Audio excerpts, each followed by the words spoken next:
Hello everyone, my name is Matt, and right now I'm going to tell you about ARMA 3.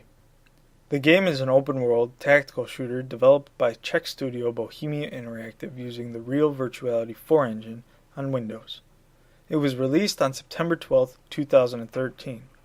ARMA 3's storyline takes place in the mid-2030s during Operation Magnitude, which is an operation launched by NATO forces fighting in Europe against Eastern armies referred to as CSAT. More than 25 years after the events of ARMA 2, in 2035, NATO forces that were deployed to the islands of the Aegean Sea are trying to hold off a massive CSAT offensive from the east. During the single-player campaign, you take on the role of a U.S. Army soldier, Corporal Ben Carey.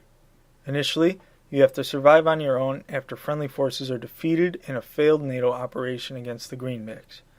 The Greenbacks, which is a nickname given to them since they are actually the Altus Armed Forces, or AAF, are natives to the island, and from the start of the game there's a serious tension between both you and them. Eventually, the AAF turns on you, and that's when the game takes off. ARMA 3's setting takes place on the Aegean islands of Altus and Stratus of Greece in the Mediterranean Sea.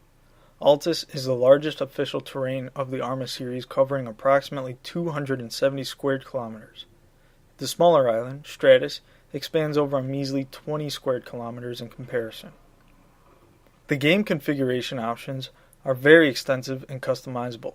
Taking a look at the key bindings alone should tell you that there's a lot that can be done in this game.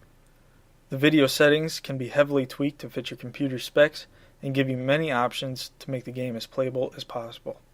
I'm running this game on an AMD Radeon HD 7800, and while I'm not maxed out on the video settings, the game still runs smooth and doesn't hurt to look at. As of right now, there are 2 paid DLCs available for the game, Helicopters and Carts. Helicopters gives you access to 2 additional birds, the CH-67 Huron and the Mi-290 Taru, as well as the helicopter sling loading ability and a time trial game mode. Carts gives you access to, you guessed it, go-karts. Another DLC called Marksman is planned for April of 2015, which is destined to improve the shooting mechanics as well as bring new weapons to the game. Last but not least, mods. Mods are the life of ARMA 3. In addition to being connected to the Steam Workshop, there are many game modes and modifications that exist out there, like ARMA 3 Life, Battle Royale, and Breaking Point. I would even bet that most people who own the game bought it for the mods alone. All in all, the game is huge, it's beautiful, and it's something different. But is it for you? Well, that's for you to decide. Until next time, I'm Matt.